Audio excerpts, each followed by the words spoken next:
Ang kwentong ito ay hango sa totoong buhay. Karanasan ito ni Noli. Taong 1996, Bacolod. Nako, buddy. Kahit anong gawin mo dyan, hindi yan makikinig eh. Hindi sila naniniwala sa mga ganyan. Kahit hayaan mo na. Bulong pa nila Omar. Dahil dito, hinayaan na lang ni Noli ang ginagawa ng mga kasama nila Omar. At habang pinapanood nila ang ginagawang paghahanda ng mga kaibigan ni Omar, napatanong naman sa kanya si Danilo. Noli, hindi nga nila alam ang makakalaban nila. Paninigurado, kahit ubusin pa nila yung mga manok nila, wala silang panama dyan. Matapos yung sabihin ni Danilo, ang sabi lang naman ni Noli, wala silang magagawa kundi pagmasdan ang magaganap. Habang inihanda ng mga kasama nila Omar ang mga tandang nilang gagamitin, nasipat nila ang mahabang pulang ng mga ito. Samantala yung kanila, naiwan pa sa mga sinaunang tari. Makalipas pa ang ilang minuto, doon na nila nasipat ang pagpasok ng mga kasama ni Omar sa ruweda. Habang naroon din ang dalawang matandang kalaban nila. Habang magharap ang dalawang panig, laking gulat nilang dalawa ni Danilo nang lumantad sa kanilang mga mata ang tunay na anyo ng matatanda. Ang akala nila, simpleng antingerong napapanig yun sa kliwa, ay hindi pala. Dahil maaring isa yung mga hukluban na nagbabalat kayo lamang. Habang yung tatlong disipulo, nagmamasid lang ito sa labas na para bang nakikiramdam din. Dahil dito, nagpasya silang dalawa na lumipat ng pwesto kunti dito upang mas malapitan nilang masilayan ang gagawin ng mga yon. Kaya nila nakumpirmang mga hukluban yon dahil lumabas sa kanilang mga katawan ang maiitim na kaluluwa na para bang nagbabantay ito sa katawan ng kanilang pinuno. Maya-maya pa, doon na nila tuluyang nasipat ang pagharap ng dalawang tandang na pagmamay-ari ng magkabilang panig. Tama nga ang hinala nila Noli. Sa isang banggaan lang ng mga tandang sa kalaban, hindi na nakaporma pa ang mga kaibigan nila Omar.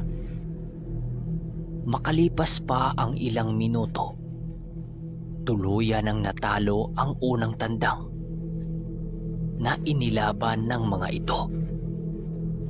Dahil sa hindi matanggap ng mga kaibigan ni Omar ang pagkatalo nila, muli yung kumasa sa kalaban na kesyo, nakauna lang yun at sakto ang tiyempo. Habang ginawa yun ng mga kasama nila Omar, pasimple naman siyang lumapit sa kaibigan niya. Saka nagwiwika dito ng, hindi normal na mga sabungero ang nakalaban ng mga kasakop mo, buddy. Kaya kung hindi sila atras, baka tuluyan na silang mawawala ng mga panlaban. Matapos yung sabihin ni Noli, dahan-dahan namang lumapit si Omar sa mga ito.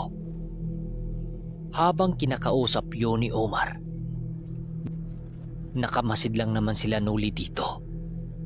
Subalit, maya-maya lang, napansin nilang animoy nagtatalo na yon sa kinaroroonan ng mga ito. At alam nilang nagagalit ang mga ito kay Omar.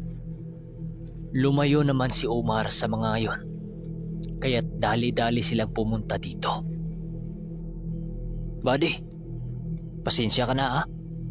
Di ko alam na ganyan pala ang ugali ng mga yan. Kaya't nararapat lang talaga na hayaan lang natin yung mga yan. Tugon pa ni Nuli. Okay lang buddy. Sabi ko naman sa'yo ganyan talaga yung mga yan. Maya-maya lang, muli nilang nasipat na nakaharap muli ng panig ng mga kasama ni Omar ang mga matatanda. Subalit gano'n na naman ang nangyayari. Walang kalaban-laban ang pangkat na yon sa mga huklubang kalaban nila. Mas lalong na intriga itong sinuli ng 4 na tandang na ang natalo ng mga yon laban sa hukluban. Buddy, pwede mo ba akong samahan? Kausapin lang natin itong mga kaibigan mo. Matitigas ang ulo Wika ni Nuli. Matapos itong sabihin ni Nuli, nagulat naman itong si Umar. Seryoso? Baka ikaw naman ang mapapahamak dyan. Mahirap na. Tulunggis talaga yung mga yan Sagot pa nito. Subalit hindi na nagpaawat si Nuli. Pipigilan pa sana ito ni Omar nang magwika si Danilo sa kanyang gilid ng, hayaan mo lang kaibigan. Huwag kang mag-alala. Hindi yan makipag-away. Nang sabihin yun ni Danilo, wala naman yung nagawa. Kaya't habang nilapitan ni Nuli ang mga yon, sinundan naman siya nila Omar at Danilo. Paglapit niya sa mga kaibigan ni Omar na mga talunan, mahinaho naman siyang nagwika ng, mga kaibigan, kahit kunin niyo pa ang pinakamagaling niyong tandang at ilaban niyo sa mga yan, wala kayong panama sa mga yan. Nang sabihin yun ni Nuli, nagsilingunan naman ang mga ito habang tinititigan siya ng masama. Ano bang alam mo? Bakit? Lumalaban ka rin ba? Kung tinalo nila yung magaling naming mga panlaban, hindi rin malabong matatalo yung mga bulok niyong tandang. Sagot ng isa sa mga kasama ni Umar. Nang marinig nila ito ni Nuli, imbis kagalitan niya ang mga ito, bagkus ngumiti lang siya habang nagwika ng, kaibigan, ang ganitong larangan, walang pinipiling pambato. Mapapangit man yan o maganda, kapag makakaharap mo ay may alam sa lihim na espiritual, malabo kang makakalamang. Nang sabihin yun ni Nuli, tumayo naman ang isa sa mga yon habang tumitig sa kanya. Kaya't dahil dito, biglang pumagitna si Omar. Huwag kang mag-alala, buddy.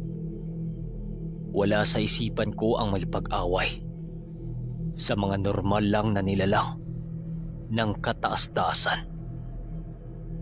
Wika niya. Kung nakinig lang kayo ni Umar, hindi sana hindi hantong sa ganito yung mga pambato nyo. Kaya't mag-isip-isip na kayo kung sakaling lalapit pa dito yung mga yon. Wika niya sabay talikod papunta kay Danilo. Narinig pa nila itong nagsalita kay Omar na kung sino ba talaga si Nuli. At habang nag-usap ang buong grupo ni Nuli, napansin naman nilang muling nagpakita ang dalawang mga lalaking disipulo ng hukluban doon sa mga kaibigan nila Omar. Alam nila Nuli na muli yung maghamon sa grupo, kaya't pinabuti nilang lapitan ang mga ito.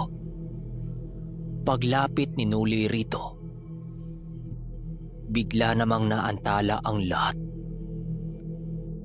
nang magwika si Nuli ng, "Mga Ginoo, laban ba ang hanap nyo? Ito, may dala kaming naayon sa inyo. Bakit ba ang mga taong ito ang palagi niyong nilalabanan?" Wika ni Nuli. Dahil sa sinabi niya, napatingin lang naman ang dalawang lalaki sa kanya habang nag-uusal ng taimtim sa hangin.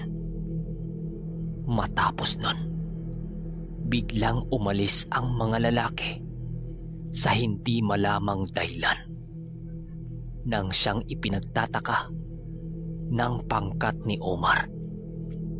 Nang mabasa ni Nuli ang ginawang pahiwatig na usal ng mga yon, ninais naman niyang puntahan ang grupong yon. "Danilo, samahan mo nga ako. Hanapin lang natin yung pwestong kinaroroonan ng mga yon." Wika ni Nuli kay Danilo. "Sige Nuli, walang problema." Kaya't kagad na silang naglalakad papunta sa kabilang dako ng sabungan. Nang maramdaman ni Nuli ang presensyang bumabalot sa puno ng malaking mangga, kaagad naman niya itong nilapitan. At pag-ikot niya sa malaking puno na yon, doon nila nakita ang tatlong lalaking animoy na mamahinga sa ilalim nito habang may bitbit na mga tandang. "Nasaan yung maestro nyo? Bakit hindi nyo kasama dito? Parang may minamanmanan kayo, ano?" Wika ni Nuli paglapit niya. "Maestro, hindi namin siya kailangan para lang sa kagaya nyo. Di ba ang sabi mo, ikaw ang sasalo? Saan ba ang punta nyo? At bakit hindi pa kayo naghahanda?" Sagot ng isang lalaki. Kaya't dahil sa sinabi nito, tumalikod na siya para pabalik na sana sa kinaroroonan nila para ihanda ang tandang. Subalit pagharap niya, nakita niya si Danilo at Omar na kanina lang palang nakikinig sa kanya. "Ano buddy? Lalaban ka?" Wika ni Omar. "Oo buddy, kakasa tayo. Kanina pa silang nagpapakita ng gilas eh. Kaya oras naman para sa atin." Sagot ni Nuli habang naglalakad. Pagkarating nila sa lugar kung saan sila lando, kaagad naman niyang kinuha ang isang tandang saka kinabitan ng sandata. Takang-taka noon ang mga kaibigan ni Omar dahil ang kinuha niyang tandang ay ang walang kapurma-purmang katayuan. Medyo natatawa pa noon ang kabilang pangkat dahil sa kanyang ginagawa. Matapos niyang kabitan yun ng sandata, nagbigkas naman siya ng mga usal upang ipabaon dito. At makalipas pa ang mga minuto, sinipat pa nila ang loob ng ruweda kung saan ang mga kalaban. Nang makita nilang nasa loob na yon, agaran din naman silang pumasok din sa loob. Habang nakasunod ang mga matang nakatitig sa kanila doon sa kaibigan ni Omar. Pagpasok nila sa loob, ramdam kaagad nila ang kakaibang salot sa paligid na para bang nababalot ng masamang aura. Hinayaan lang naman ito ni Nuli dahil alam niyang sandata yun ng kalaban upang mawala ng bisa ang anumang pampaswerte sa ganong gawain. Subalit nagkakamali sila. Sa isang iglap lang na puno ng sigawan sa paligid, dahil sa muling pagpakita ng tatlong lalaki na kanina pang namamayagpag. Habang yung pangkat ni Umar at Lando, panay di naman ang sigawan ng mga ito dahil sa galak, dahil muli na namang sumampas si Nuli sa loob ng ruweda. Maliban lang sa ibang kasama ni Umar na tila ba wala talagang tiwala sa pambato niya. Maya-maya lang, nagpakita na ang sentensyador at sila'y pinagharap.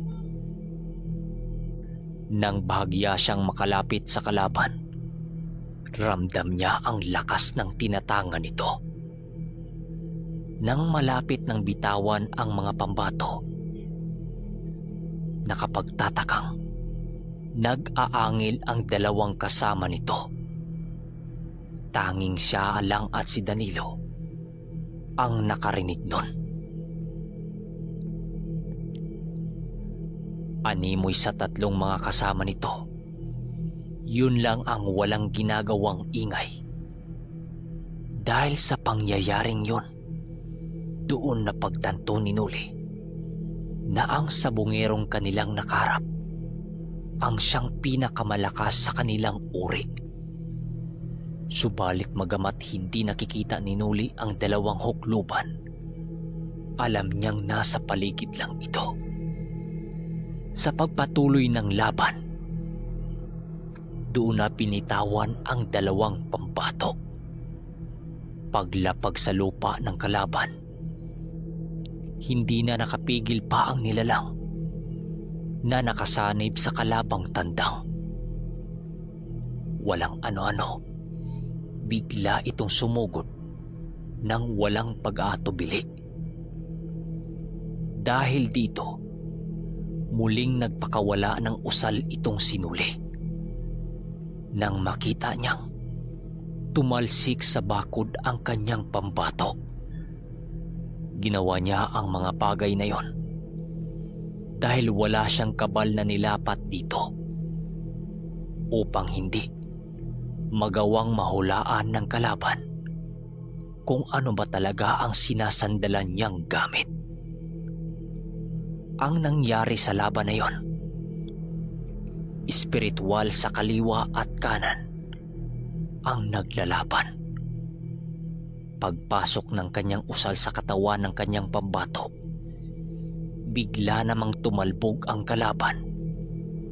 Doon na silayan ng pangkat ni Omar ang kakaibang laban. Hindi pa noon pinalabas ni Nuli ang bertod dahil hindi pa niya natutupad ang ritual dito. Sa patuloy ng pagbubuno ng dalawang pambato, nagpalitan ng pupugan ang dalawa hanggang sa bumangga ang mga ito sa ruweda. Hindi noon makapaniwala ang mga taong nanonood dahil pakiramdam nila hindi mga hayop ang naglalaban, kundi mga taong may angking liksi at bilis na katawan. Paglagpak ng dalawang naglalaban, bigla namang nakarinig si Nuli sa tatlong kalaban nilang lalaki na nagsisiungulan, na para bang nilalang. Hindi man alam ni Nuli ang nangyayari, subalit sigurado siya na ang kanyang narinig ay ang paghihirap ng kalaban niya.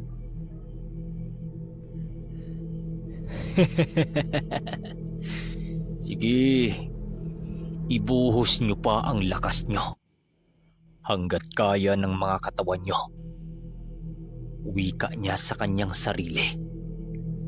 Maya-maya pa, bigla namang nakatakas ang pambato niya sa kalabang na parabang tuka ng agilakong makahawak. Nang tuluyan na yung makawala, agad naman niyang hinawakan ang bertod, saka nagpakawala ng mga usal. Paglitaw ng mga anino, laking gulat na lang ng tatlong lalaki nang biglang nag-iba ang ugali ng pambato nila. Anong nangyari? Anong ginagawa nyo? Alisin nyo yan! Sigaw ng isang lalaki. Mga ka-ermitanyo, hanggang dito na muna ang ating kwento. Babang sa 120 to. Maraming salamat. Hanggang sa pagbabalik ng Ang Ermitanyo.